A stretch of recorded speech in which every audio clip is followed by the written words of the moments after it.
एक बड़ी पुरानी कहावत है, कहते हैं लाख करो चतुराई करम का लिखा मिटेगा न रे भाई। अभी आपने एक चीज नोटिस किया होगा, जब डोनाल्ड ट्रंप और पीएम मोदी की मुलाकात, डोनाल्ड ट्रंप बार बार ये बात कह रहे थे। So you look at this man. I'll give you a lesson.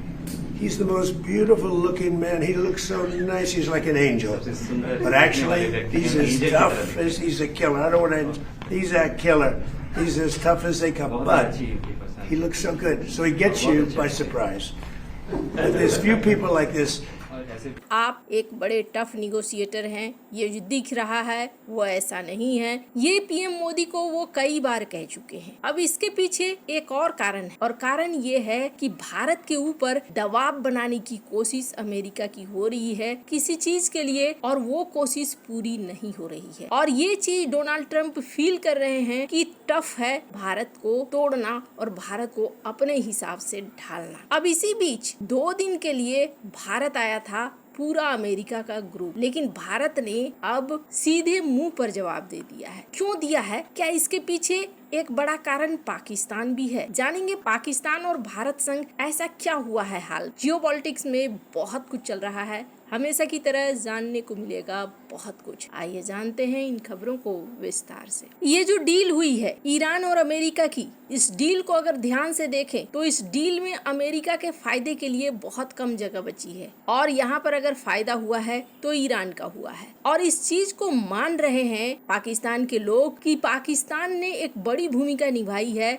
Iran को फायदा कराने में। स्क्रीन पर एक आर्टिकल देख रहे हैं, जब नजम सेठी पत्रकार से पूछा गया कि अच्छा ईरान और अमेरिका की डील में अब ईरान को फायदा भी हुआ है, तो ईरान पाकिस्तान के रिश्ते कैसे रहेंगे? इन्होंने कहा कि देखिए, पहले हमारे रिश्ते थोड़े हिले डुले थे, थोड़े ठीक नहीं थे, लेकिन अब एक मजबूत फाउंडेशन रखा गया है। जिस तरीके से पाकिस्तान के द्वारा ईरान और अमेरिका की मध्यस्थता की गई है। दूसरी चीज ये भी देखने को मिली कि ये एक साथ दोनों तरफ से मलाई खाने के चक्कर में है। ईरान से भी मलाई खाने के चक्कर में है और अमेरिका से भी। अमेरिका ने वही गलती की जो गलती उन्होंने अफगानिस्तान मामले में किया था। उन्होंने खूब पैसा लगाया पाकिस्तान के अंदर और फिर फायदा भी नहीं हुआ, उन्हें छोड़कर भी भागना पड़ा और अपने हथियार भी छोड़कर भागने पड़े। तो ऐसा ही सीन यहाँ पर देखने को मिल रहा है। ईरान से अब ये चाह रहे हैं कि पाइपलाइन का काम जो अधूरा है वो पूरा हो जाए और ईरान से तेल और गैस इन्हें मिलना शुरू हो जाए। ईरान के राष्ट्रपति यहाँ पहुँचे भी। अब ईरान को ये एक दिलासा भी दे रहे हैं,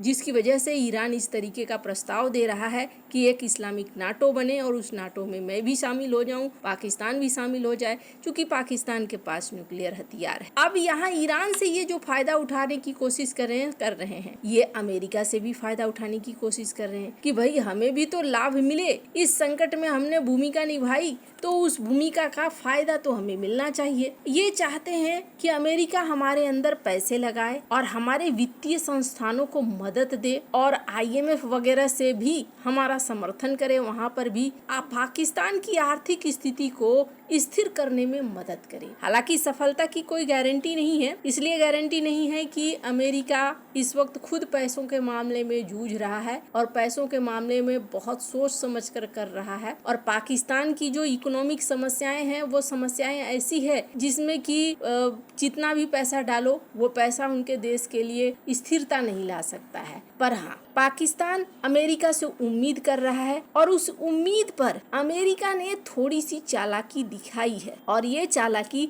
जो भारत कह रहा है कि हम बर्दाश्त नहीं करने वाले हैं। क्या चालाकी हुई है उस पर भी बात करेंगे, पर उससे पहले मैं आपको बता दूं, ईरान संग जब डील हुई तो अमेरिका ने ये कहा कि हमारे सोयाबीन खरीदेगा ईरान, हमारे एग्रीकल्चर प्रोडक्ट खरीदेगा ईरान, जो फंड रिलीज होंगे उस पैसे का इस्तेमाल करेगा ईरान हमसे व्यापार करने में। जबकि इनके जो स्पीकर है खलीफा, जो कि शांति वार्ता की मीटिंग में सबसे प्रमुख रहे हैं, उन्होंने कहा कि नहीं जी, वो हमारा पैसा है, हम अपने पैसे का क्या इस्तेमाल करेंगे, कैसे इस्तेमाल करेंगे, इसको बताने में के लिए अमेरिका नहीं है और हम उनके हिसाब से नहीं चलने वाले हैं। ये अल जजीरा की रिपोर्ट में इस चीज को देख सकते। यानी एक तरफ से ईरान ने कह दिया कि नहीं, ऐसा नहीं होगा। और अमेरिका क्या चाहता है? ट्रंप चाहते हैं व्यापार, ट्रम्प एक बिजनेसमैन है और ज्यादातर चीजों को वो राजनीति से कम देख रहे हैं, कूटनीति से कम देख रहे हैं, वो बिजनेस से ज्यादा देख रहे हैं। क्योंकि बिजनेस बैकग्राउंड रहा है, एक लंबा बैकग्राउंड रहा है, तो उनके ध्यान में यही चीज ज्यादा चल रही है। अभी भारत आए थे इनके प्रतिनिधि और भारत में 2 दिन रुके। 2 दिन रुकने के बाद यहाँ बातचीत भी हुई। इस चीज को सर्जियो गौर ने उल्लेख भी किया। स्क्रीन पर इस वीडियो को सुनिए। When the United States announced a new initiative called Pax Silica, India was one of the first 10 countries that we invited to join. That is because we trust India. When the United States needs medicine, and I know some of you are here, Dr. Reddy and others, 40% of our generics today come from India. Why is that? Because we trust India. Earlier this morning, I was in Delhi meeting with your Commerce Minister, Piyush Goyal, and with our trade representative. One of my first goals getting here was finalizing a trade deal, and we're very close to getting that finalized. In fact, I had to leave the meetings early to be here to celebrate with all of you. Once again, it goes back to trust.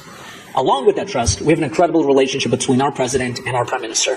I bring everyone here very warm greetings from the White House and from the president. In fact, I was just with him and Prime Minister Modi last week in France. कि भारत हमारा प्रमुख सहयोगी है, हमारे प्रतिनिधि आए हैं यहाँ ट्रेड डील को फाइनल करने के लिए, जल्द ही ट्रेड डील फाइनल होगी, वगैरह वगैरह वगैरह। लेकिन 2 दिन की बैठक, लगातार बैठक के बाद पीयूष गोयल ने एक बयान दिया है। इस बयान को सुनिए। Between now and then, are you going to give me a deal? Give me some breaking news? By the way, our deal was done on 6th of February. Right. So I don't think that there's any doubt in anybody's mind. It's been confirmed both by the United States and by India. The broad contours were all fixed up at that time. Our teams are working since then to finalize the fine print. And there's always a little give and take. We were on the phone lines with the UK until a few hours before we finally announced entry into force. This is a very routine. We're close, are we? I mean, how close are Yeah, we? very close. If I remember correctly, the US ambassador said 99% complete. Days, weeks? No, that's done. You're talking the past Yeah. tense. You're talking about But what the these final means. dot, the final T and the final I.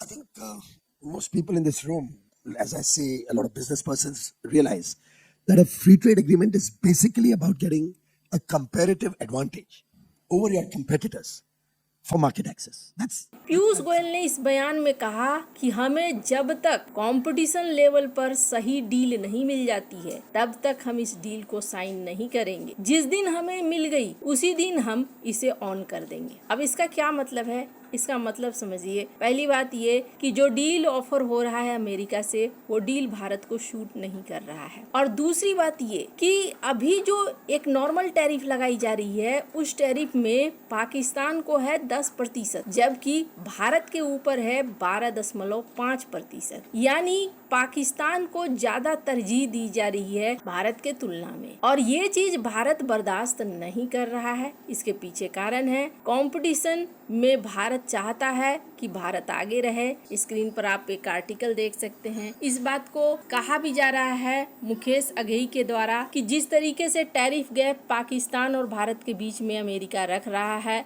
Bharat इसे स्वीकार नहीं करेगा, भारतीय इसे स्वीकार नहीं करेंगे। तो पीयूष गोयल ने इस टके मुंह जवाब दे दिया है कि जिस दिन हमें ऐसी डील मिल गई, वैसी डील हम हाँ कर देंगे। अगर नहीं मिलती है तो फिर अभी बातचीत जारी रहेगी, जब तक कि हम एक फैसला नहीं ले लेते हैं। अब आपको समझ में आ रहा होगा कि क्यों बार बार ट्रम्प इस बात को कह रहे थे कि भारत एक टफ नेगोशिएटर है।